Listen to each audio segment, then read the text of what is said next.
Sometimes we get tested in society based upon our success, based upon our income. Are you ready to have the thoughts that create the income you want? And it's not just about money. Are you ready? We're fighting this war for our brain. It's not just about money. I say to you, it's time for you to personally undevelop these old stories. We're fighting this war for our brain.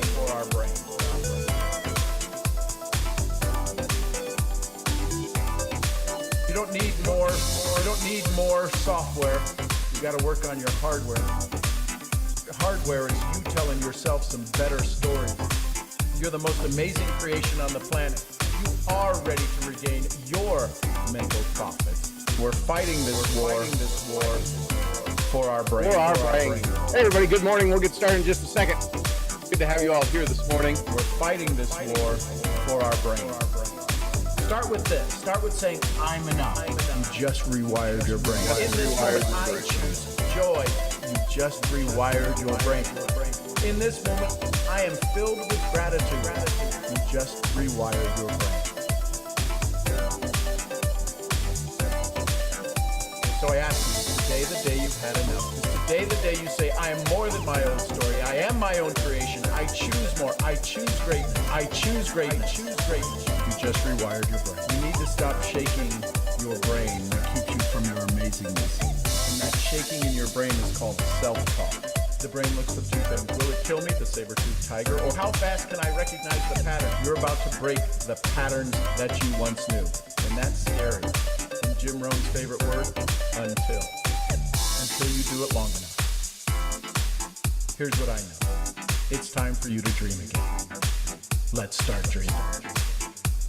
We're fighting this war for our brain. All right. Here's what I know. It's time for you to dream.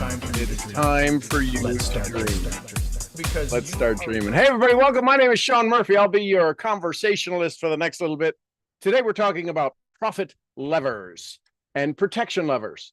You may know them as objections. I call them protections. And when you understand the power and the value of switching that one word from objection to protection, you feel a little bit more honored. So today we're going to do a little bit dialogue. We're going to have a dialogue about 4 different marketing areas: introduction, marketing, presentation, and conversion and connection. And in each of those 4 different particular areas, there's 5 key profit levers that you need to pull. Most people pull 1 or 2. They'll nudge a little nerve and they'll get somebody excited about something. And the challenge is that some levers get pulled and the prospect or the presenter don't even know. And this is where buyer's remorse comes in, because their protection lever, their objection to it, happens when they're on their own. I'm going to show you how to pull these profit levers in an honorable way so that you can have more of what you want and less of what you don't. That sound good? I want you to think of this idea. I want you to just put your mind in a space, in a place for just a second. What does it mean? What would it mean to understand profit levers? What is a profit lever? What do you think a profit lever is? I want your mind to wrap around it. I want you, because you probably have not heard that before. Maybe you've heard of profit ladders, the way that you can incrementally grow your business. These are profit levers, switches that you pull inside the psychology, inside the physiology, inside the humanness of the person listening or the people listening. And in doing so, you bring profit. Now, profit doesn't always have to translate into money, into income. Profit is where they have more of what they want and less of what they don't. Many of us have very profitable businesses based upon the value we provide. Where we're lacking is in the physical, hard-earned dollar of profit, because we've activated profit levels, what Bob Proctor would call psychic incomes,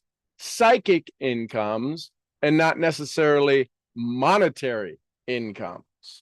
So drop a dollar sign or drop a 2 in the chat if you would be okay with having more money as opposed to just having a psychological profit from what you do. How many of you feel good about your business? You feel great about your business. It's why you got started in your business. You feel good. The challenge is feeling good and being broke is not a good, it's not a good formula. So we're going to switch that. And we've often heard, and we've all been through trainings and programs where we hear about your relationship with money, your conversation with money. You have a challenge with creating income. No, you just haven't opened up your own profit levers. Okay, so that's what we're going to talk about today. As Murphy's Law would have it, the screen just goes completely blank. Hang on just a second. There we go. So you've been in sales, you've been in network marketing, you've been in the wellness world, you've been in travel, you've been in a variety of business, you've been in SaaS, selling software as a service, SaaS, right? SaaS, crypto, you've been in Forex, you've been in a variety of channels that all have profit levers that are needed to be pulled regardless of the channel. That's the thing that makes sales so powerful. That's why they don't call creating income in Forex trading something different than sales, and why they call network marketing sales, why they call wellness world sales. You have to create sales. And here's the thing. If you would like a cure to your current situation, sales is the cure. Creating more sales creates more income, relieves pressure. Why? Because, as Bob Proctor would say, you were born rich. Wallace D. Waddell says there is a science to getting rich. T. Harv Eker says there's a millionaire next door. Well, shouldn't you be the one that people live next door to and they point over and they go, they're a millionaire? What's happening in your brain right now? What's happening in your body right now?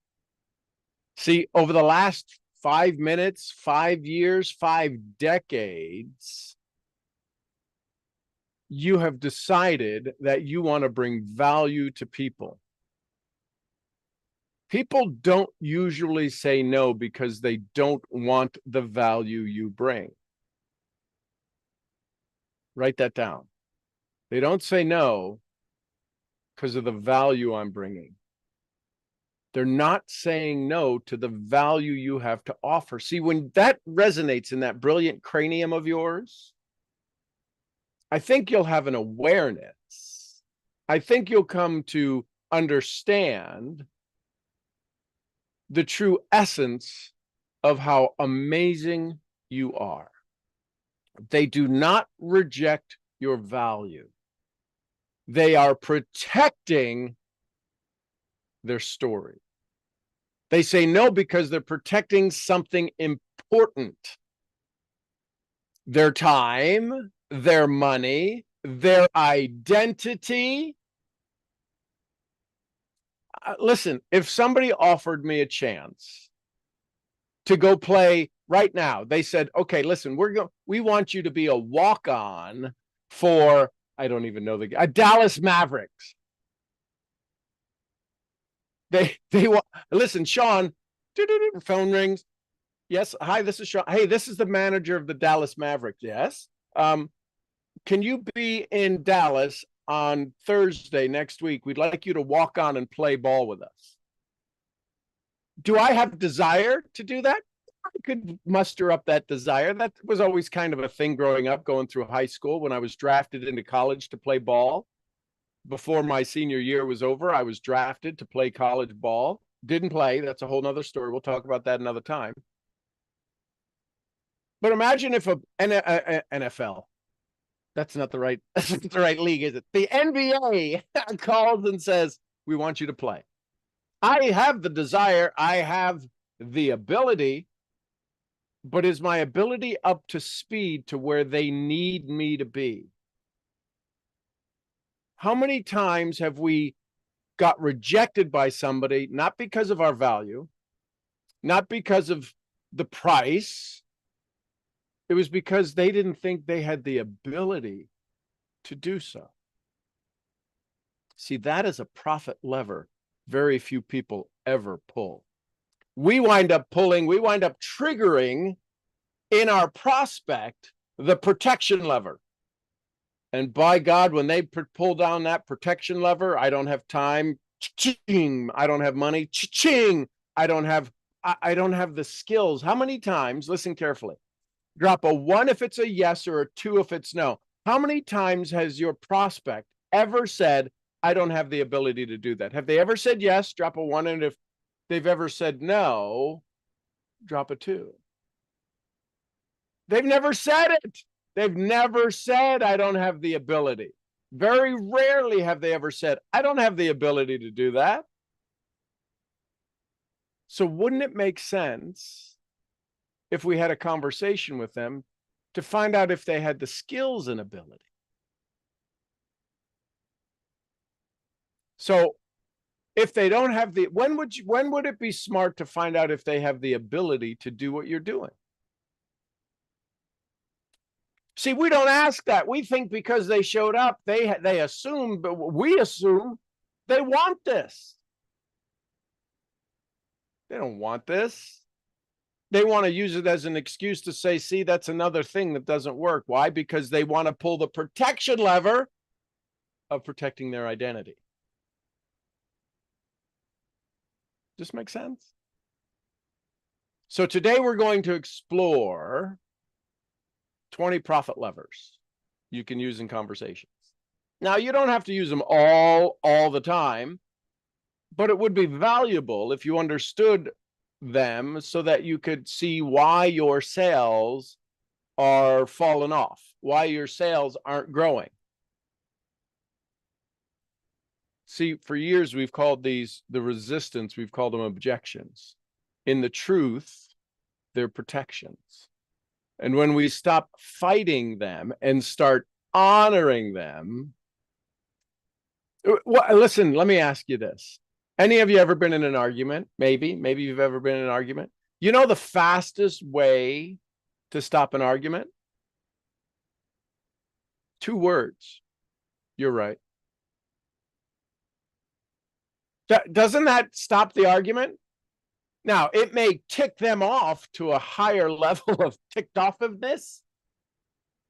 But if you've ever been in an argument and said, you know what, you're right. You're right. There's no more arguing. Now, I'm not here to say you want to start an argument with your prospect, but if you are dealing with objections, you are in an argument with your prospect. Are you not? You don't think it costs too much. They think it costs too much. You don't think it takes a lot of time. They think it takes a ton of time. Is this making sense? Nod your head. I can see you. Nod your head if this is making cool. So today we're going to talk about a variety of profit levers. And I'll show you the protection lever that a prospect may activate, why they do it, and how to gently shift them from protection into connection into profit. Let me ask you this. If you create a profit in your current business model, drop a 1 if it's true, your prospect will profit as well. Profit is the ability to have more of what you want and less of what you don't. Is it possible that if your prospect spends money with you, spends time with you, spends energy with you, is there a chance they will profit? Then there should be no delay in creating that connection. So I'm going to go through the 4 areas real quick to give you an idea so that you can prepare your brain for what's coming. The first area are the marketing levers, social media, emails, a variety of DMs. And marketing is about the first spark, the curiosity, right? Grabbing the attention, creating resonance, creating a vibration for people to say, what does JM3 say? I want some of that. This is where the resonance, the vibration starts before the dialogue, before the conversation. Whether you're selling high-end services, building a wellness practice, promoting travel, or sharing a network marketing side gig, marketing profit levers are the difference between being ignored and being remembered. How many of us, well, let me ask you this. Drop an S in the chat if you've ever watched the Super Bowl just for the commercials. Right? If you've ever watched the Super Bowl and you're like, okay, I like the game, but really, I want to see the commercials. Now, for some years, they've been pretty good, and some years they weren't so good. But we've watched the Super Bowl because that's the spark, that's the igniting. And then what happens the whole rest of the next week? Everybody's talking about the commercials. That's marketing. So inside of marketing levers, you wanting to be remembered, there's 5 different key profit levers that need to be pulled inside of marketing. So you can write these down. Curiosity lever. That's the first one. Curiosity lever. Why do we want to do that? Well, how many of us have ever heard, drop a D in the chat if you ever heard of dopamine? Now, I know you're writing, so you don't have to drop the D, but if you've ever heard of dopamine, we want to activate the reward. It's kind of creating that, ooh, I like them. They make me feel good. So activating the dopamine reward system. People lean in when they want resolution. Now, if we activate the curiosity lever, ask yourself this. If you've ever seen something and been intrigued by it, and if you've ever seen a commercial, an article, a post, and it kind of turned you off, the opposite, the Converse lever, the objection lever, the protection lever that could be activated is what? Skepticism. It's too good to be true. So that's the reality of it. The curiosity lever activates the dopamine. And so this is why you might want to test some of your marketing messages with people who you can count on. Because you know that thing, we can't see the forest for the trees. Sometimes when we're doing our marketing, what we like is only 25% of our potential market share. Right? If Epictetus was right, the father of medicine, if Epictetus said, there's 4 categories that I need to treat patients in to heal them, what he found is that there were 4 different major categories, which now has led to every personality test, 4, right? Disc or colors or birds, right? Are you an eagle or a sparrow? Aquatic mammals, right? Are you a whale? Are you a guppy? Whatever it is, 4 categories. So when you think, man, this is awesome, you're only speaking to your category. What if somebody if you're a go-getter and a driver, you're the D, you're the dominant, and you talk to somebody who wants to just help people? Are they going to like your post? Hell no.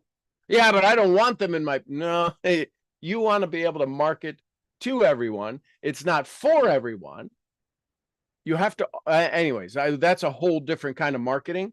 What I want you to grasp here now is that we deal in this binary world.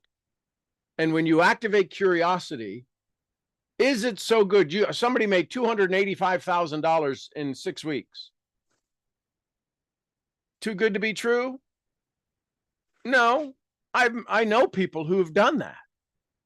Not a problem at all. I've done that in a day in traditional sales, not in network marketing. I've done that in a day in traditional sales, 200K in a day, profit to me, not a sale, not an order. So it's not unfathomable, if that's how you say the word, but for the average bear who is doing something who is doing something that wants to do what you want to do, and then they ask you, how much have you made? See, most people can only double their income. They can magically somehow see double their income. And if they're only making $200 a week right now, Ubering as a side gig, they literally can only see $400. So it's very easy to activate that resistance, that protection lever of skepticism. Does that make sense? So here's the shift. And we're going to go into more detail in this. Offer a peek, a look behind the curtain, right? Invite curiosity instead of pushing answers. People love to buy. They hate to be sold. What if you could, right? We say that all the time. What if you could, without having to? Now, again, that sounds salesy. That's traditional lines, yet it works. Can't say the right thing to the wrong person and can't say the wrong thing to the right person, right? So that's marketing levers. Number 2 is engagement levers. And we're going to go into all 5 of these in each area. So engagement levers. Engagement is the bridge from attention to relationship. The reason more of us don't have more people to talk to is because we haven't offered the intrigue, the dopamine for somebody to say, I want some of you. I want some of you. Right? It's the bridge from attention to relationship. Oh, I don't like to talk to people. Well, you got some issues, baby. In high-end sales, it's the coffee chat. In travel, it might be the dream trip. In wellness, it's the first DM. In network marketing, it's a message that doesn't feel spammy. Does that make sense? What are you doing to offer the peak to create the relationship, right? So it doesn't feel crazy. Here's the psychology. Bypass skepticism. Engages emotions and mirrors identities. This is why when people tell their vulnerable story, people flock to them. Why do you do what you do? Not too many people would be proud of barely making it through high school. There's a lot of people who barely made it through high school that do not talk about it. They hide that like a like a gem, like a golden dime, ruby encrusted diamond. They hide it like a treasure. Why? Because they don't have the Paul Harvey rest of the story. I barely made it through high school, drove by a lot of colleges, and now have become a 6-time #1 best-selling author, stood on stages in 30-plus countries. I always, listen, growing up on a farm in Ohio, there's no reason to have a passport to go into town to go get feed. There's no reason. There was absolutely zero reason. First time I got a passport is when we went to our friends in Mexico to stay at their houses in Mexico City and Guadalajara and Acapulco. They had houses in all those areas. My business partner of my dad. That was the first time I got a passport. I'm like, ooh, this is cool. And when you used to have to go into the lines and different things. Yeah, probably. I don't know what the current statistic is. What somebody posted in the chat. The vast majority of people in the US have no pass. It's about 5%. The last statistic I was aware of, about 5% have ever traveled outside the borders, including Canada and Mexico. Outside the borders, 5% of the US population has ever traveled outside the borders.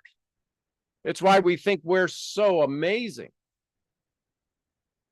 You go to other countries, they're pretty freaking amazing. So these engagement levers gives you relatable mini stories, not epic ones. Here's the thing, not epic ones, to invite them into the narrative See, because the protection lever, when you start to add the engagement levers, bypass skepticism, engages emotion, mirrors identity. Here's the protection lever. When you add the profit lever of the engagement, here's the protection lever, skepticism. Here's the story they say. Here's the words they say. Their story is not mine. You know, in network marketing, one of the things they do teach is to get to know your teams, cross line, up line, down line, sideline, and get to know people who are in the business so you can have a story that's relatable. Listen, if I went to go prospect my neighbor, he's a fire chief in Little Rock, Arkansas. I'm not a fire chief. I'm successful. I'm not a fire chief. I don't have 20 plus years in the world of fire departments and the fire department politics and losing friends. There's no doubt that he's lost some friends in a fire. There's no doubt he's come across people who have been lost in a fire. That's a whole different mindset than I've ever become, I'm aware of, right? So my point is that if I wanted to have a dialogue with him, I would open up some opportunities and possibilities, and then I would find another fireman, firewoman, fire person who would have a dialogue who's in part of my business. Because I can promise you there's one that's in that business, and I would have set up a dialogue between them because they can talk shop. So when you do your engagements, are you engaging in their psychology? Are you engaging in the psychographic, not necessarily the demographic? See, fireman is demographic.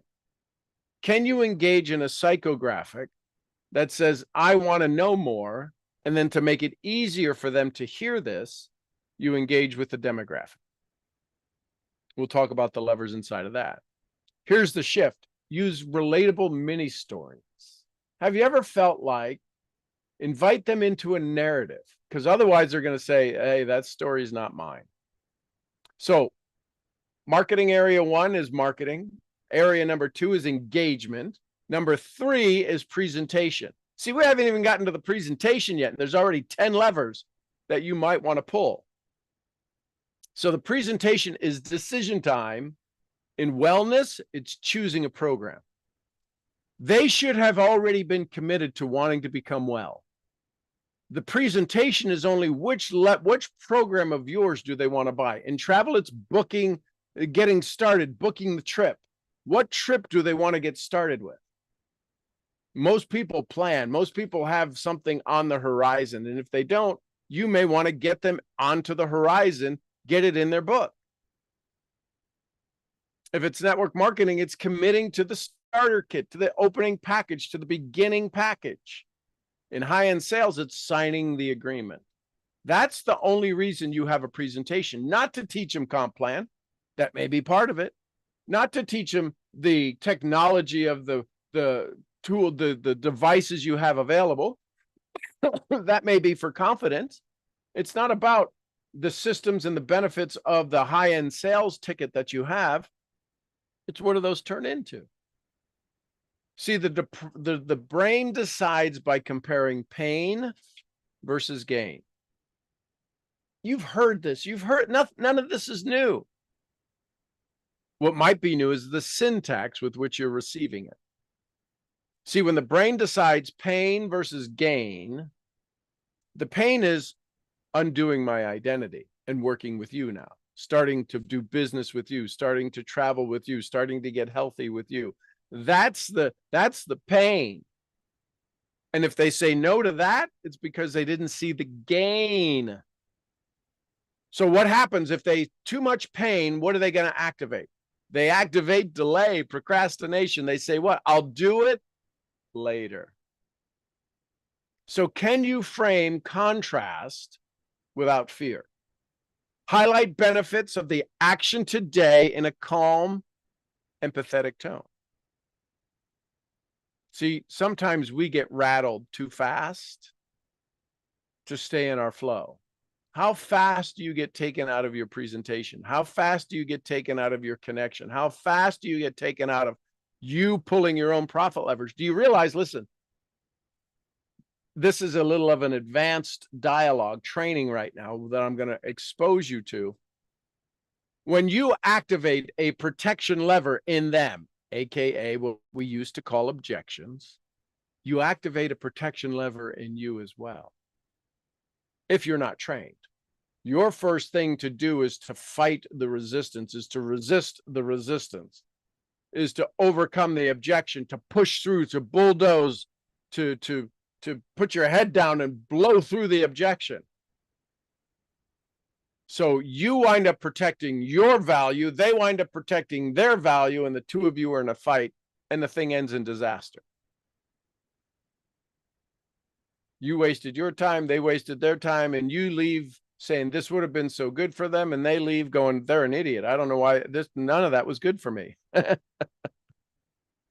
So the frame is, can you contrast without fear?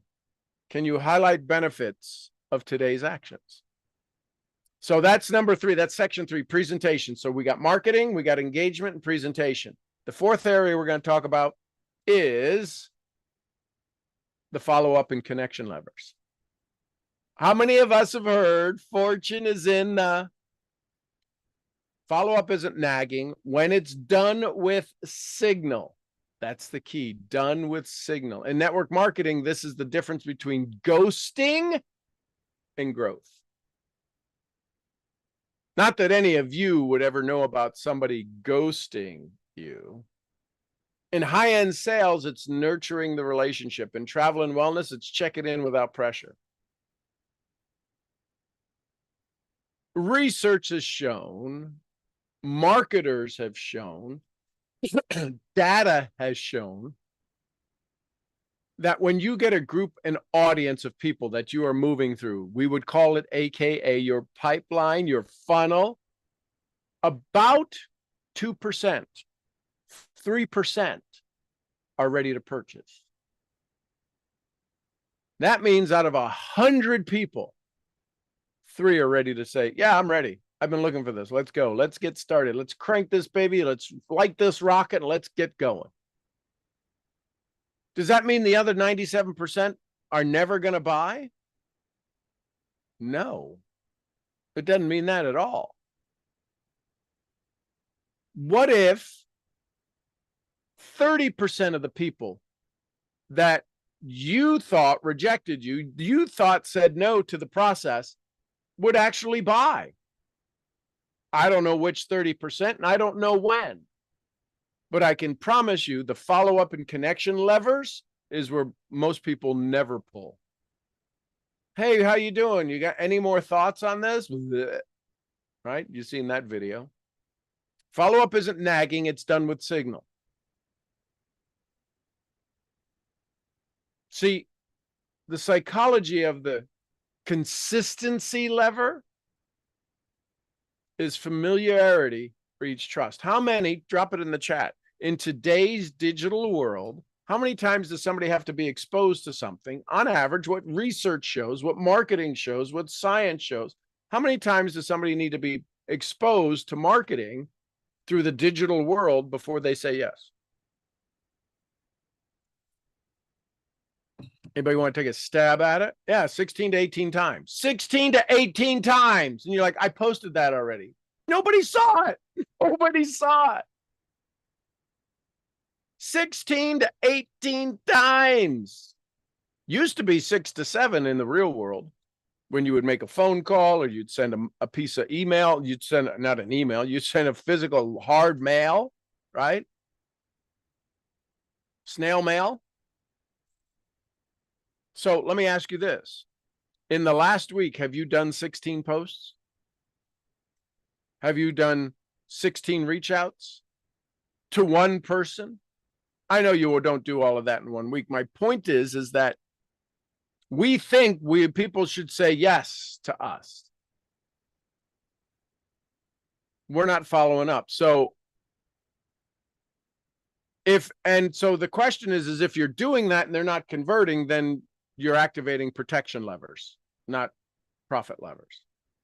If they're not engaging, if you've marketed, if you look at all of the people you've marketed to and have you touched them about 16 times. Well, how do you fix that? Very easily. You start to activate profit levers. You don't activate protection levers. The question was, how do you fix that? It's very easy. You pull profit levers. You go with your signal, right? You don't have arguments with people. You don't sit in your mind going, that's stupid. You have to sit in your mind and go, isn't that fascinating? So we're going to dive into the areas real quick. So the truth is your prospects never really had objections. Could you imagine that? They've never had objections. They've had things they wanted to protect, and you were moving in on them, and you were going to make them change their story, and they're like, I own my story. You can't make me change. It's not an objection. It's a reluctance to change. That's not an objection.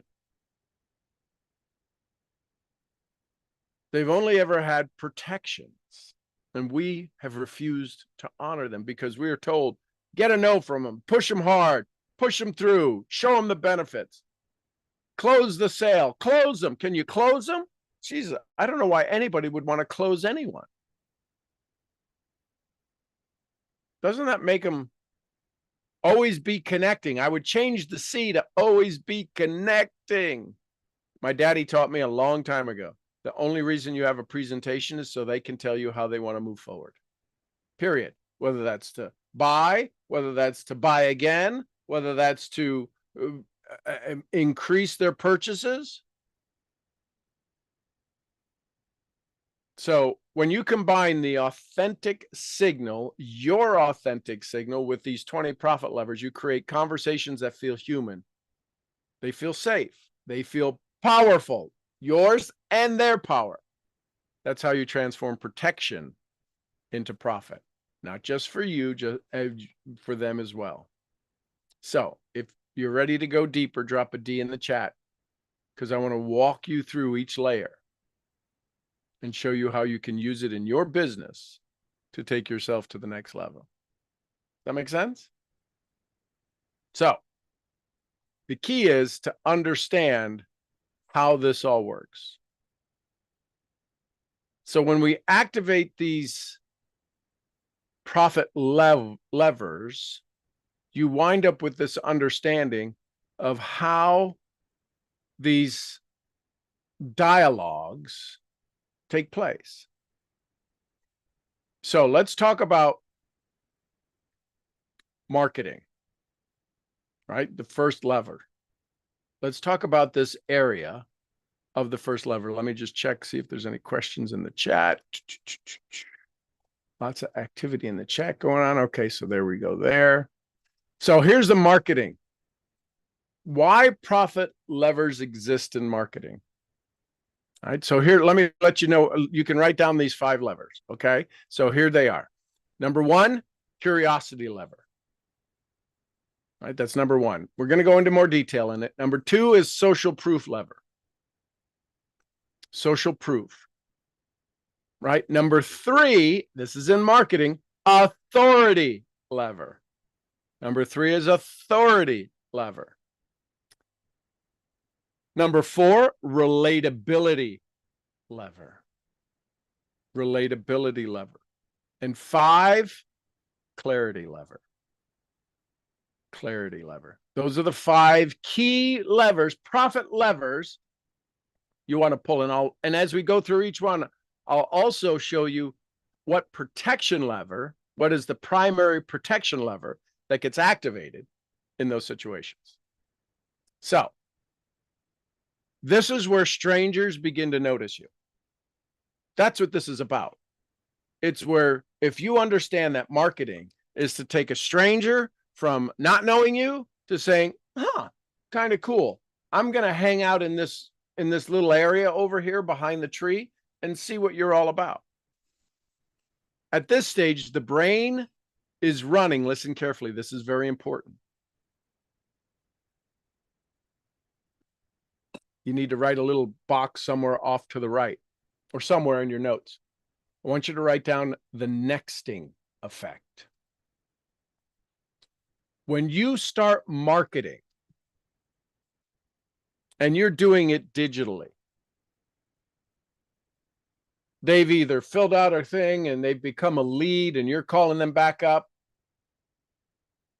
How many of us have ever signed up for an email and in a very short order unsubscribed? Drop you in the chat if you've ever unsubscribed from an email list that you signed up for, right? It's not rocket science. We do this because sometimes the content doesn't make sense for us. And we're like, oh, I don't need this in my life right now. This is what happens when you start to market. Your prospects are showing up, they're giving you their time, but what's happening is inside of their brain, they're running this thing called the nexting effect. And the nexting effect is avocados, chicken wings, and egg drops. What? See, it's how your brain predicts where the conversation is going. If you've ever had anybody finish your sentences or you finish other people's sentences and you're right the most time, annoying, but right, that's a phenomenon known as nexting. How do you know what they're going to say? Your brain is listening, working, and saying, here's the next logical approach. This is important to understand this. This is critical to understand this. Because if you understand, if you grasp, if you comprehend where they typically next to, you can interrupt that with novelty and be completely different. And you stop the nexting in its tracks. And now you have their attention, which is what you wanted to market for anyways. So the brain is running the nexting effect, predicting what will happen before it does. Your goal in marketing profit levers is to break the autopilot, to create curiosity, and to build safety so the prospect signal feels drawn towards you. What does that mean? That means we have close relationships and we say, hey, listen, I need you to be my customer. They're like, do I have to sign up for like a lot? No, just 1 month. I need you to be my customer for 1 month. I need you to try okay, fine. Here's my credit card, order whatever. That's a marketing signal. You went from not having a customer to having a customer. You had to go to create curiosity. You pulled all these profit levers, and it was because of connection. Like, it's just easier to say yes than to have to be badgered by you, right? How many of you have done that? Oh my God, just yes, yes, yes. How much? $100. Great, here. Right? So now, if you're doing it cold market, the key is at the moment somebody new notices you. I was taught in marketing 35 years ago. At the end of every sentence, we should ask the question, so what? Because that's what your prospect is doing. Now, they may not be asking, so what? What they are doing is they are nexting the so what. Would you like to travel for discount? Yeah, whatever. There's no way that works. That's what happens in their brain. Have you ever seen an offer and came up with the protection, AKA the objection in your mind? Your prospect is doing that 1,000%. So the reason it's critical for us to comprehend profit levers in marketing is so that we can get them to engagement. So when you activate, when you are pulling on the little profit lever, they have this huge protection lever that they're activating. You can't get my attention. I'm not going to listen to you anymore. I'm going to start to complain. I'm going to look at your stuff and never like it, never comment, and you will never know I'm watching it, because when I see it, I'm just raising hell over here about how that's not true, but I won't say it. Can you imagine that's happening now? Can you see how that's happening? Because we triggered the protection lever in them. So if you can activate the marketing lever to activate their signal so they feel drawn to you, that's awesome. See, here's the challenge. That's what you want. At the same time, the prospect is activating the protection lever to keep themselves safe from. What are they keeping themselves safe from? All you did was put a post out. How about yourself? All you did was see a post. And if you've ever said anything questionable or questioning a post going, well, I don't think that's true, or why would that happen? That seems so stupid. You're activating a protection lever in you that says I'm significant and this post is not. You are revealing to the universe that you need to be significant. If you've said it in your own mind and never even posted it, you are needing to be significant. Nothing wrong with that. Just know that you are activating a protection lever that is practically impossible to break. See, when you coach people and you mentor people and you train people and you enroll people and you need to move them forward, they're going to come up with a whole bunch of protection levers. And you're either going to argue with them or you're going to learn what my mentor said to me that usually ticks me off. You're right. I'm rich. Let's move on. Next. No reason to argue. Listen, my dad would say, you argue with an idiot, don't do that. They will bring you down to their level and beat you with their experience. So it's understandably why people don't respond. They have 8,000 followers, 30,000 followers, 100,000 followers, and they get 400 likes, 50 comments. You don't have 20,000 followers if you're getting 50 comments. You got a whole bunch of people who are saying, every time I watch that, I can activate my protection lever that says that works for them, not for me. I'm not good enough. Is this making sense? It's kind of scary when you start to think about it that way, right? So a protection lever keeps themselves safe from risk, from embarrassment, or wasted time. Is there a chance, based upon the business you're in, how would I ask you? How would I have you participate with this? Boop, boop, boop, boop, boop. Okay. So is there a chance your audience has a, they believe they know what you do? Drop a B if they believe they don't know what you do, but is there a chance they've been exposed in through marketing and social media environment? They believe they know what you do. Drop a B in the chat or drop a N for the chat if no, there's no chance they know anything about my particular industry or marketing or anything else. Does that make sense? So if they've ever been into a wellness practice or if they've ever thought about network marketing, they know. They believe they know what your business is. All right? Drop a B in the chat if you think they know what your business is. So if that's the case, do they know who you are? If they believe your business is, aren't they carrying over that belief to they think you operate in the same world? You operate in the same opportunity as that they've got a reference to? And that's where the disconnect happens. Is we talk about such a big industry, wellness, travel, network marketing, what side gig hustle, driving a car. We talk about such a big, we market to such a big possibility that people go, oh, yeah, I know that. It doesn't work.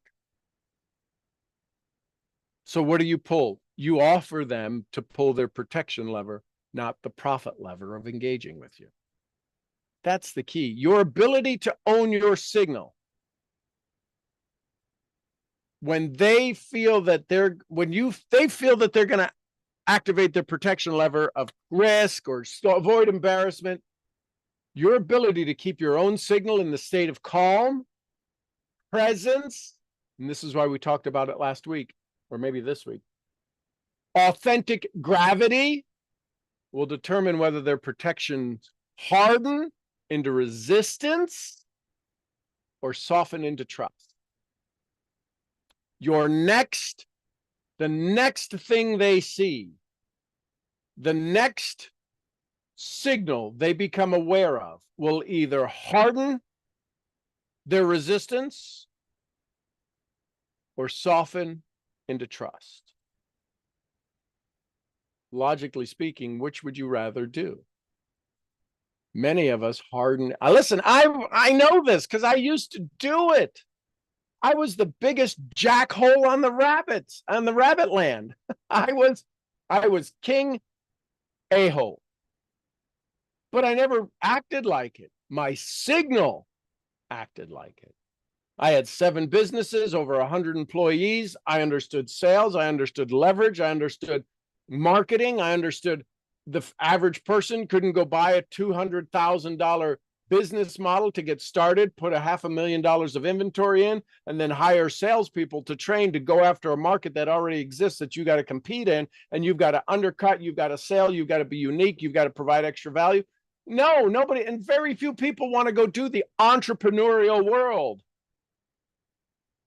So when I saw network marketing 24 years ago, I'm like, now when I was engaged in it as a customer 26 years ago, I thought, this is the craziest thing ever. This is the dumbest thing ever. And I was a customer to all of my customers. Hey, listen, you need to get some of my super juice, or you need to get great. Do you have an order for me? Yeah. So I'd order $100. I'd get their super juice 4-starter pack or blah, blah, blah. I used to have a warehouse room in my warehouses. I'd had a room that was for all of the network marketing products. I needed to keep it separated from all of my other inventory. That's how much I used to buy. Aggravate me because it would come in monthly. And then I'd be like, oh my God, this comes monthly. So for me to convert from that as a traditional high-end real world business owner into this phenomenal profession of network marketing, there were some protection levers that needed to be turned off. Is this making sense? So understand. So here's the curiosity lever. Curiosity activates the brain's dopamine system. You got to ask yourself, when you make a post, do you activate some part of the dopamine? Do you activate the brain at all, or are you just reading content? Purchase now, save $50. That doesn't activate dopamine. It doesn't activate dopamine. Sunset saying, how many times a year would you see your feet in the sand here? That activates dopamine. Showing a belt. I don't have a belt on. Is this one? Yeah. So I have this belt. Let's see if I can see it here. So on this belt, you can see where I used to be. So if I was talking weight loss, I'd say, see how now I'm at the very last notch? How many of you would like to be at the last notch of your belt? That activates dopamine. It's a silly post, but it activates dopamine because I went from here to here. It's physical. You'll see in a moment where that is part of the authority. I'm an authority on it because I've done it. But I didn't say, you need to do it because I've done it. I didn't do it in an authoritative way. I just showed I have proof. Anyways, we'll get into that. Is this making sense? So, curiosity lever. Curiosity activates the brain's dopamine system. It's a reward seeking. Do people, when they watch your stuff, do they feel like, I need more? I got to get more. Give me more of you. Give me more of you. I need more of you. Right? It's a reward seeking impulse that interrupts the nexting effect and draws focus. A curious brain, right? We know this. For those of you who've been around me, the brain looks for 2 things. Will it kill me, or how fast could I recognize the pattern? And if you ask the brain a question, it is going out on a journey across the Sahara, across Death Valley. It will cross terrain and mountain and valley and, on the way to grandma's house to go find a solution. A curious brain. Can you create a curious brain? Drop that down. Write that down. Curious brain. See, if you drop a known brain comment, there's no curiosity. They already know it, right? Didn't kill me. I recognize a pattern. Done. You're done. You're dead in the water. A curious, tell me more about that. A curious brain. That's fascinating. Tell me that in another way. A curious brain wants a resolution, which creates momentum toward you. Listen, we're on curiosity brain. We're on number 1 and we're an hour in. This is important to understand the subtletyness. There is no how to this. There's a strategy to this. And it's critical for you to be able to maintain and understand. You've got to trigger all of these. So there's curiosity lever. Then there's the social proof lever. Humans follow herd instinct. Humans follow herd instinct. Seeking others, seeing others succeed calms the amygdala, right? It's why we want to have the firemen in our lives and the teachers in our lives and the doctors in our lives and the single moms in our lives and the families in our lives and the grown kids in our lives. And all of these things, we need to have it so people go, oh, they're a lot like me. Everybody is looking to be a part of a community. Is there anybody in here like me? Is there anybody in here like me? It's why when the astronauts, the first astronauts, we're not going to argue whether they landed on the moon or not. I'm saying the first astronauts, when they returned to Earth, became wildly depressed. Why? Who did they talk to? I don't know how many were in the first ship. 4? Who do they get to talk to? We went to the moon. Hey, listen, did you go to the moon? I went to A&P. I went to Publix. And they had nobody to talk to. They couldn't have a dialogue with anybody because they had this experience. They couldn't explain it to anybody. Could you imagine having a secret that's so absolutely incredible, having an experience that's so absolutely wonderful? You're depressed? Oh, welcome to network marketing. You've got amazing products, incredible skills, amazing ingredients that will change people's lives, and you're depressed because you're not talking to people about it. You're activating protection levers and you don't ever get to talk profit because you were taught things like go for no. Just DM them. Okay, how's that working for you? So the social proof lever is because there's safety in numbers and it lowers the perceived risk. Social proof reduces the sense of isolation in making a choice. That's why we had events, hotel events, home parties. It reduces this idea. If you're not having a 3-way when somebody's getting ready to get started, they're doing it in isolation, and the buyer's remorse protection lever gets activated as soon as they hang up the call with you going, what did I do? I was so stupid. They sold me on it. I didn't buy, and right? So here's the converse of the social proof lever.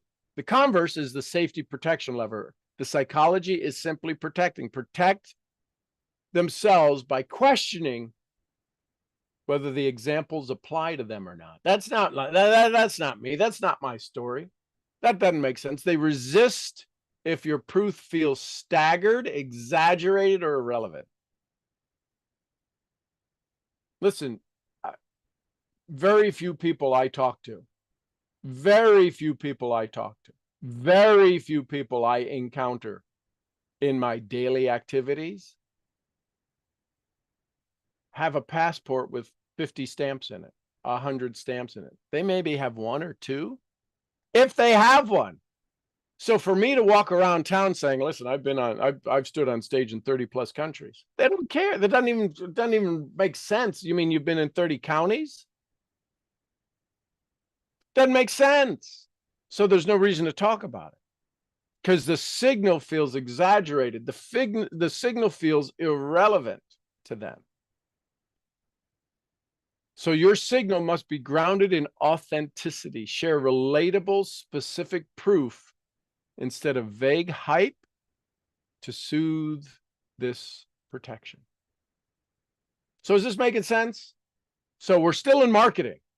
There's going to be a part 2 to this. This is kind of turning into a challenge, right, for me, because I thought I would go through these quicker, and I think they deserve this much time. So let me know, is this going, do you want this to go faster, drop an F, or is this P for perfect, right? Well, tell me the understand. Okay, I just want to make sure that you're getting this content so that I'm not just touching on the rooftops of it.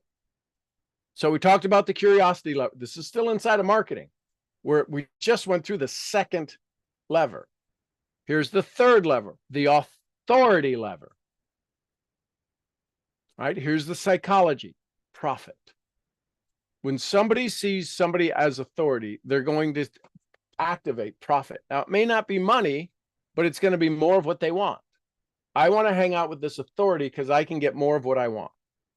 The brain is biased.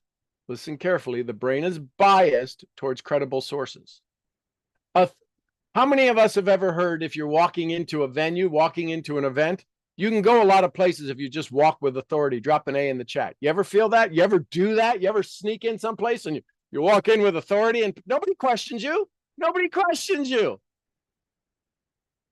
So are you with the same authority when you're giving your presentation? Or you're like, oh, well, it'd be nice if you joined me. It'd be okay if you did this. Well, I think it's too expensive. Well, you're an idiot. Everybody's doing it. Somebody made 200 grand last. Not a good answer. Not a good answer. Listen, I had somebody cure cancer last. Not a good answer. Not a good answer. The brain is biased and they want people who know their shiitake. But if you tell them, I know it and you don't, that activates the inferiority lever. Oh, you're better than me. Authority reduces uncertainty.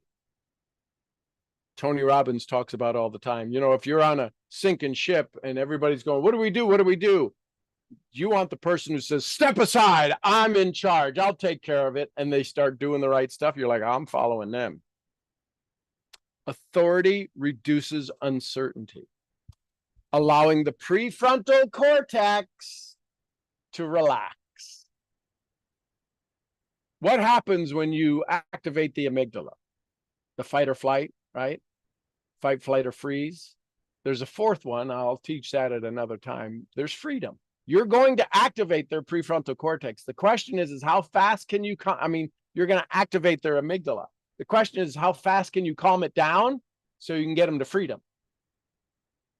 Because otherwise they're stuck in the other three, fight, flight, or freeze.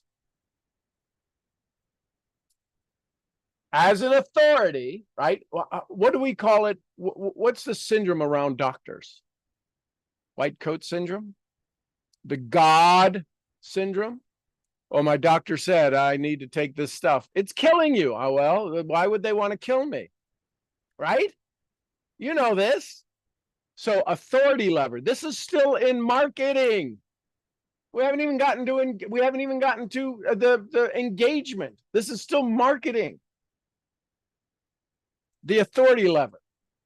Authority reduces uncertainty, allowing prefrontal. This is why sometimes you'll see me say, I'm a 6-time #1 best-selling author. Oh my goodness. I put a post up the other day when I was a 3-time #1 best-selling author. I said, I can't believe that was just a few years ago. Now I'm a 6-time. Now, and listen, there's a lot of people who go, man, I need to write my book. Yeah, you do. You need to write your book. The point is I drop that in there as a little, oh, that's right. He's not just a shepherd in Arkansas. Guy's got some chops. So if the prospect thinks, if this person is an expert, I'm safer trusting them. So you've got to ask yourself, what is your prospect looking to you to be an authority in? Income? Results? Wellness? Profit in a trade? What is the authority that your prospect is going to trigger the alignment protection lever? The converse of authority is I'm out of alignment with you, and they protect their autonomy by saying, by checking, does this authority align with my world, or are they just self-promoting? How many of us have ever said, well, they're just self-promoting? You didn't say the other part, but you just said, oh, they're just bragging. Drop a B in the chat if you ever read something and thought or said they're just bragging.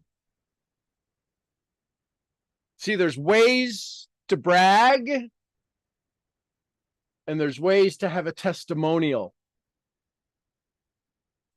If you talk about me, it's a testimonial. If I talk about me, it's bragging, which is why you need stories. It's why you need stories. It's why you need stories. Your prospect is activating the alignment protection lever going, I don't think this isn't me. If I got involved with them, we'd be out of alignment. Does the authority align with my world? This is what your prospect is saying. Or are they just self-promoting? And if it's misaligned, do they feel connected or disconnected? They feel disconnected. So your signal needs to be humility with authority. Lead with service, not ego, so your expertise feels aligned rather than threat. Is this good? This is good stuff, right? So here's number 4. We're still in marketing. 4, the relatability lever. We're just going to go through this. We're going to go through these 5, and then we're going to break it. So you're not going, oh my God, we're going to be here till noon. No. We're going to get done here in the next 30 minutes. The relatability lever. The relatability lever. So the psychology is profit. Can they, if I do with them, can I have more of what I want? Don't always think money is profit. Profit is having more of what you want. How many of us have ever taken the kids, spent tens of thousands of dollars to take the grandkids on a trip, right? Just that you've taken somebody on a trip and you spent a whole bunch of money, and yet the psychic income was more valuable than the profit you spent. So here's the relatability income. Relatability triggers mirror neurons. This is all in the brain stuff. The brain feels like, you get me, you get me. You're my tribe. This lowers defenses and builds emotional safety. The converse, the opposite, the protection lever, the objection, the protection lever is the identity. Remember, we've talked about this 1,000 times. People want to hold on to their identity. They will rip the fabric of time and space to hold on to their identity. I don't want change. So the identity protection lever is the prospect protects their identity. Will I look foolish? Will they judge me? So now you've got to ask you and me, I'm asking you a question. Is there a chance that your prospect, and no matter the market channel that you're going to market in, the channel that you're going to market in, travel or network marketing or wellness or crypto or coaching or training, is there a chance, drop an F in the chat, if your prospect has ever done something that made them feel foolish? Drop a J in the chat if you feel they've ever done something that they've been judged on. Hi, Molly. And if that's the case, then if they've ever done something foolish or done something they were judged on, the question then becomes, are they looking for that as a solution to avoid doing business with you?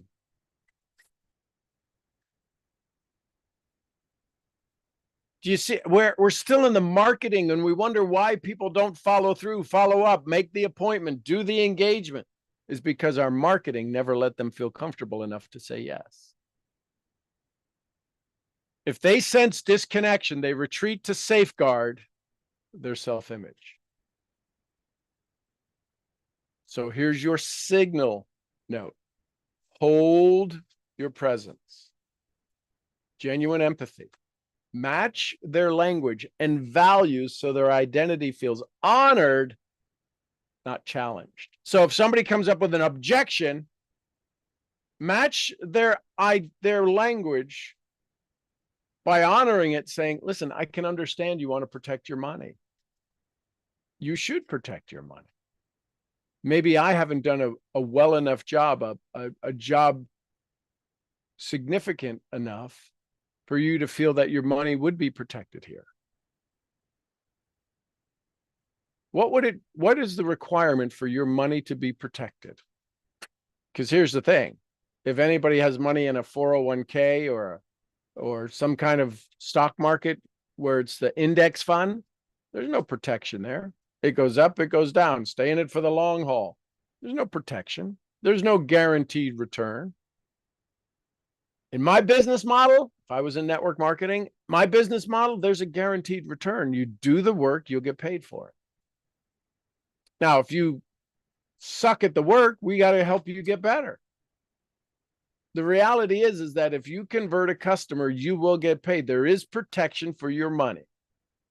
It is a guaranteed ROI if you're willing to do it. Now, if you're not willing to do the work, don't get started. It is a guarantee. I open a grocery store. It's not guaranteed somebody's coming to talk to me. Now, if I go out and sell, that's why sales is so valuable. If I go out and sell my grocery store and say, you need to come to my grocery store. If you opened a steakhouse and I live close, wouldn't you expect me to come? Wouldn't you say, hey, listen, when you coming in to get dinner? You have sold me on your steakhouse. You would want me to come in to have a steak with you. So the point is that when you talk about relatability, we have to match their language and we have to match their values so their identity feels honored, not challenged. And here's the last one. Number 5, the clarity level. Clarity reduces cognitive load. How many of you have ever turned the radio down in the car while you were driving in the rain, right? Or traffic came up and you turn the radio. It's called the cognitive load. The cognitive load is how many things your mind is thinking about. So the question then becomes, if you understand the cognitive load of what's going on in the brain, there's a lot of cognitive load when you're talking about your business model, about your compensation plan, about your wellness practice, about your travel, about you. There's a lot of you're making people think too much. That's why less is more. Einstein said everything should be as simple as possible, not simpler. Period. End of story. So the clarity lever, if you pull it, allows the amygdala to interpret the conversation as understandable. Because if the amygdala is confused, you shut down the prefrontal cortex and people will start to do stupid things. It's just you lose 25% of your cognitive ability. You become instantly 25% less smart. So clarity reduces that cognitive load. The amygdala interprets confusion as danger. Simplicity signals safety. When the next step is obvious, the brain feels relief.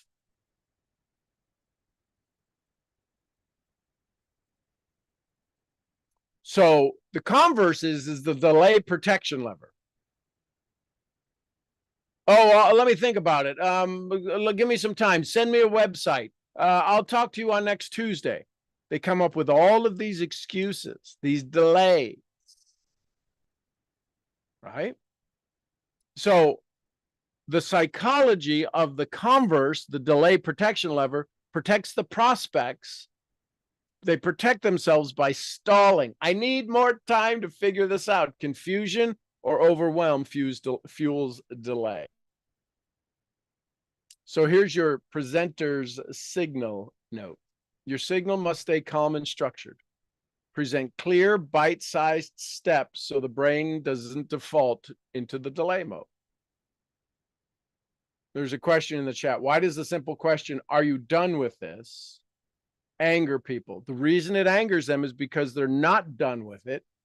you called them out on it, and you are forced the prefrontal cortex to come up with a defend mechanism of why you can't take this away from me.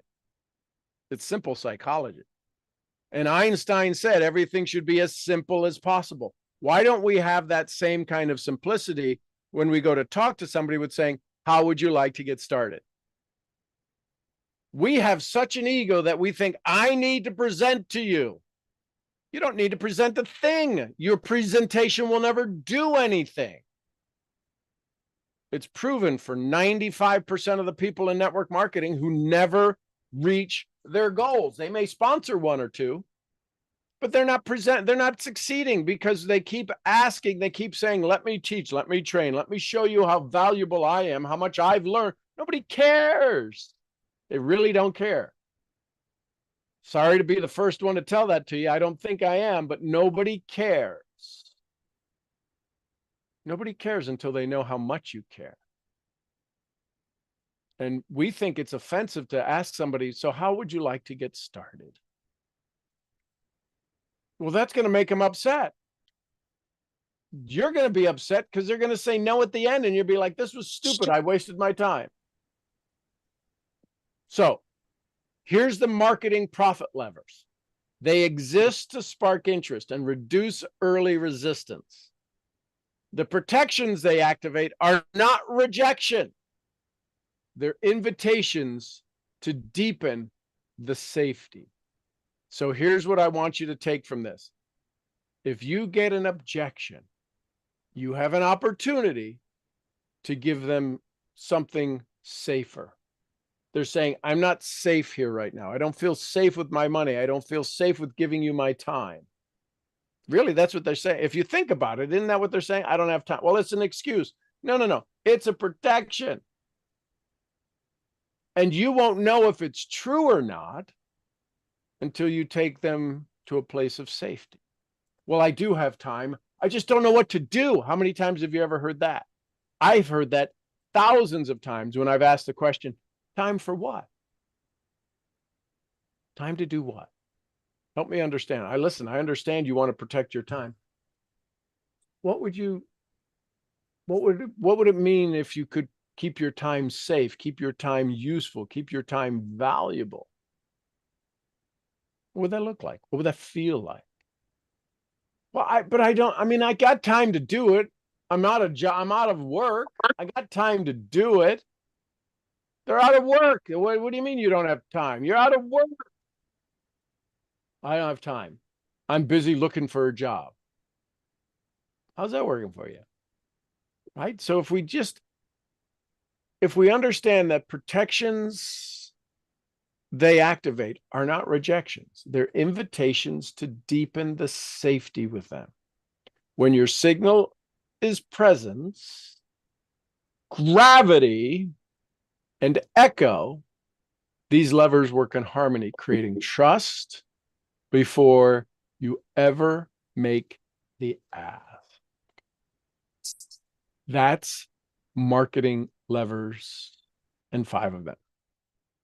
We'll go through the other ones on another time. So maybe watch for the next video if this is in a program, because this will be put into a packaged program to understand the 20 levers. So go click on the next video if you bought the package. Questions, comments, thoughts, takeaways. What'd you learn? What'd you like? What was your aha? Aha. Lots of ahas. Good morning, Sean. Good morning. Okay, so I just dealt with this morning, what I wrote, because people not moving. And so I used your very nice, simple question. And apparently one of the people that I sent this to was a bit ticked. And to this one little simple question, he wrote like 3 or 4 paragraphs back. Sure, got him to respond. But if you use the words, "Are you done with this?" versus the "Have you given up on this?" are two different triggers, 2 different activations. So if you did the "done with it," I could understand why they get really mad. If you say, "Have you given up on this?" So, but you didn't tell me that question before, so I've just been using this one. or at least I didn't hear it. Well, it's 6 words. Have you given up on this? Okay, but usually you said, are you done with this? 1, 2, 3, 4, 5 words. Right. Have you given up on this? Is it would both of them do, but the done is triggers a little bit more anxiety. So either one, but so the question is, you got to respond. Yes, a not very happy one. That's okay. Fine. Next. It's only not happy. You didn't make it not happy. He made it not happy. So good news is you found out. Well, it's a response of of an accumulation of all his excuses over the last month. Absolutely. Congratulations. How's that working for you? You want me to tell him that? No, you could say, hey, listen, when you're ready for those to shift, let me know. I'll be happy to help. I should say that? Why not? Unless has he unfriended you?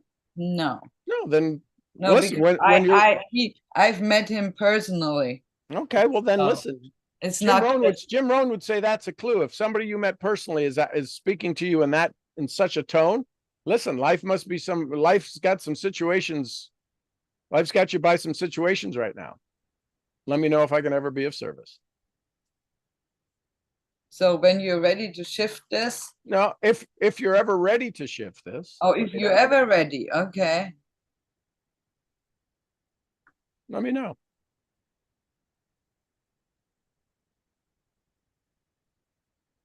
So that's the key in marketing, is understanding that who you are speaks so loud, I don't need to read the words you're saying. And if he's upset and frustrated, hey, listen, life's got you by the tail. Yeah, because he does businesses where he doesn't make any money. Yeah, good luck. So he says he has 3 businesses that he's busy with. Yeah. But obviously he said he needs money. Sure. And he's making. So when somebody says I got businesses and I'm busy, I understand. Where does profit fall in? Give me your definition of profit. No. If somebody says I got businesses, well, then are they making money? Well, I'm getting there. Okay, so maybe you need a profit course and you don't need my course. Yes, maybe. Like the guy, this guy hasn't answered. I actually sent him the same thing. Yeah, I should change it before he reads it. Now that you told me, I should ask another question, Sure. the other question. But he said the business he does hasn't paid him in 8 months. But then, he's still waiting. Sure. Yes. Listen, I get that. And he's still doing the business. Sure. And so the question I would have for somebody like that is saying, hey, listen, would you like a business that pays you monthly guaranteed? Weekly. Ours pays weekly. Would you like a business that could create some cash flow? Because that's the thing he's looking for, cash flow on a weekly basis. And you get to hire me at no cost. I come visit. Yeah, you're part of the business. It's all how you ask things. Well, it's how we respond to their rejection. They get mad, they get upset, they do all of these things. That's just, they're just, if I were to, so imagine this, I'm going to talk about yesterday, things that could never happen. Imagine if Lola Bean was in a trap and she was scared in the trap and she knows you, but she's still like, you're like, I love you. I'm getting you out of the trap. And she's mean and she's aggravated and she's frustrated. And every time you get near the cage, because she's in pain, she's like, and you're like, oh my God, I love it. That's how I see people. They're not arguing with me. I'm getting them out of the trap. They're like, please get me out of the trap, but I'm in pain. Don't touch me. Okay. So how can I open the trap without you eating my head off? That's all these people are doing. They're in a trap. They're in pain. And you are holding up the mirror going, here's your pain. Remember, you got to hold up the window. They got to see past their pain. So how do you get them to see past the pain? Ask something about past the pain. So if in the next 8 months, so would you like a weekly income that's guaranteed? If I haven't gotten money for 8 months, I'm like, oh my God, I'm going to go homeless. So I need money now. Well, if you're waiting on them and for 8 months, they've proven they're better at keeping their money than you are getting it from them. Is it okay if a company pays you on a weekly basis? Not my company, any company. Oh my God, that'd be awesome. Or, oh, you think I'm good? Your company, you think I could make money next week? That wasn't my question. This is where you have to become very clear. When somebody is in pain, you have to become very clear and not answer their question or not take the answer they give you, because it is not the answer to your question. Well, I know I have learned from you to tell people, that's not what I asked you. That's an interesting answer. I wish I'd asked such a good question, but that's not the question I asked. That's a better way of putting it, but you tell me and AJ all the time, that's not the question I asked. That's a great answer, and that's not the question I asked. Answer the question I asked. Well, what was the question? They never hear the question.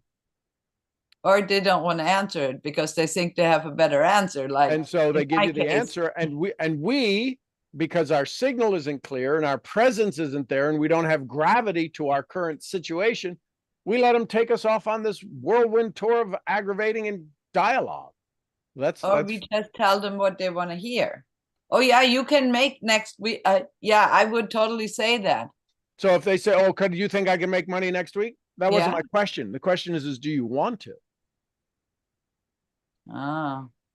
Yes, I want to. Great. What do you have in play to do that? Well, nothing. So would it make sense that if you found something, you probably wouldn't recognize it at the beginning? Yep, great. Then you should look at what I'm doing and tell me every time I have a conversation with you, this doesn't make sense. Probably on the right track, right? Because if you knew what it looked like, you'd already be doing it, wouldn't you? Yes. So if you see this and you don't know what it looks like, there's a good chance that it would work, isn't it? Yeah. Awesome. When would you like to do that? When would you like to carve out 35 minutes to find out if you can make a paycheck in the next week? Support your family, take care of your dreams. Make your spouse happy. Yeah. He's the one who always says his spouse will get upset with him. Sure, absolutely. How happy is she now?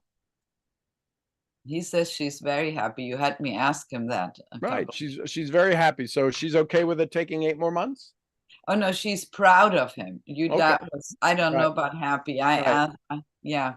I didn't ask proud. I mean, I can be proud of my son who's failing in school because he's trying. I'm just not happy that he's failing. Yes. Yes. It's all exactly what you say. I mean, words are so important. That's the only thing. Listen, our brain is very important, but what comes out of the mouth is even more important. Well, and the reason the words are important because they're only 7%. It's the other 93% that it triggers in them. We have these bombs called words, and we either blow something up or we blow it up into possibility. A lot of times we're cratering it. We're blowing it down into the ground and just crushing it with the words we say, because it's never the words we say. Does this what would you say? Are you done with this? Why would that make somebody upset? Yes or no? It was a simple yes or no question. Yeah. And we know that it triggers the emotion and all of this stuff inside of the brain. And they've got to literally think, am I done with this? No, I'm not done with this, but I've got 1,001 excuses. So they type it out. They type it out. Listen, if somebody says those to me, because other people hear these trainings and every now and then somebody will use that on me, I go, that's an awesome question. Yes, I am done with it. And then, because they don't have their chutzpah, they don't have their gravity, why are you done with this? I thought you were excited. I'm like, I just sold you. You are now my little step and fetch it.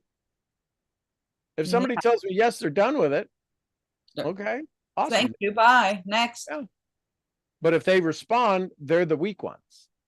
But see, it seems like when I used to say, well, you're not responding, I'm going to take you off my VIP list now. They didn't like that either. Right. They don't want to be removed from things, but they also don't want to do anything. Right. So that's okay to have those people. They just get on your list to follow up with.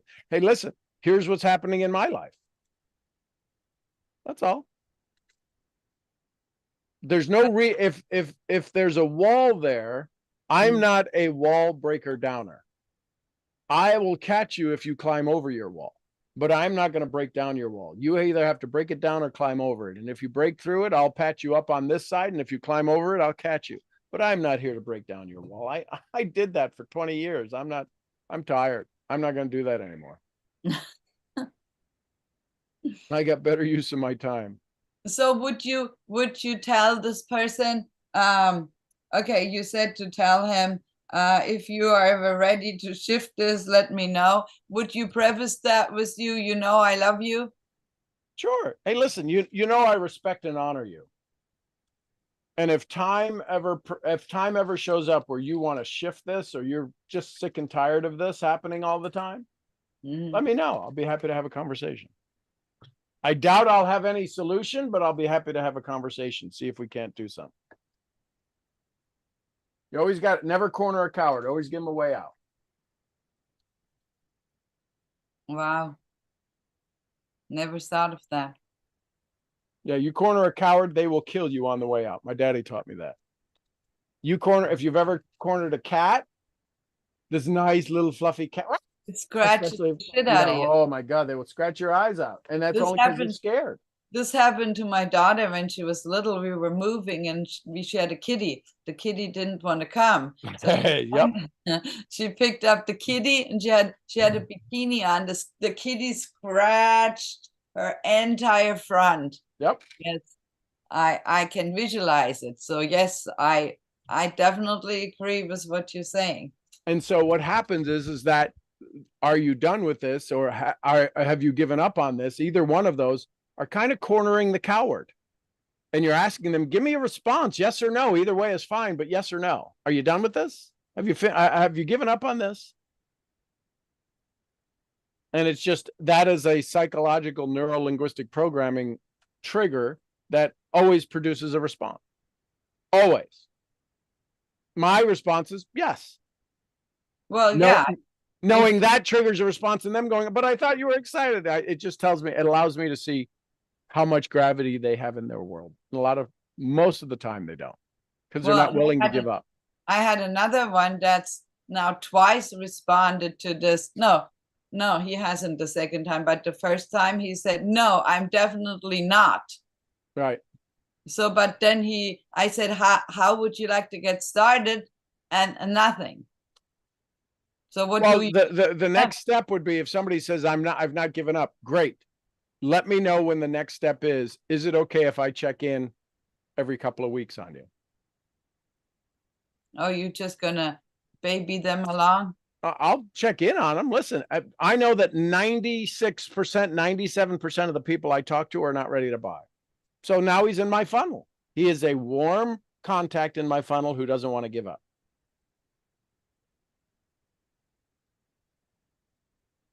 Okay, well, we just want to close them all. Yeah, no, listen, I want to open them all. I want to open it. I don't ever want to close anybody in sales. Christy, just delete them all. I want to open everybody.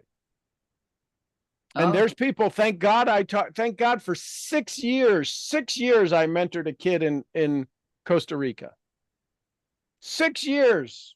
Showed up, loved him, loved his energy, loved his enthusiasm, loved his honor and respect. And there came a day where we went into business together that was never, I helped them start 2 companies. They didn't follow the rules. They flew me down one time to speak at one of their companies, but the owner took the money. I'm like, they go, God, you told me that, because they didn't want to be a distributor again. They wanted to be a company owner. And after twice doing that, they finally said, all right, we got to go do what we're good at. Really? After 6 years, you're finally listening. We want to go into business with you. I said, I'm not in business. I don't do network marketing at this time. Well, if you ever do so, and then just so happened, I made a phone call, a couple of things happened, and 30,000 people later, I was back in network marketing, one of the top sponsors in a 6-year-old company. Well, you have the magic. Well, it's because I decided to go to magic school and not go to beat him with a hammer school. But it's human nature. So that's all. All I'm saying is that if I stopped answering his DMs on Facebook 5 years, after 5 years, nothing happened, year 7 wouldn't have been magical. That's all. So nobody's ever out of my list. Well, just like they always say, you're going to have this huge breakthrough. It's just around the corner. And if you quit now, then you'll never know when it happens. Yep. Yes. Love it, love it, love it. All right. Thank you. Thank you. Have a wonderful weekend. I'm going to go teach now. Love it. Love you. Anyone else? Thank you, Silke. Anyone else? Thoughts, comments, questions on profit levers? And we just did marketing. There's 4 more of those categories, 15 more to discuss. What'd you learn? What's your takeaway from this? Any lessons, thoughts, comments?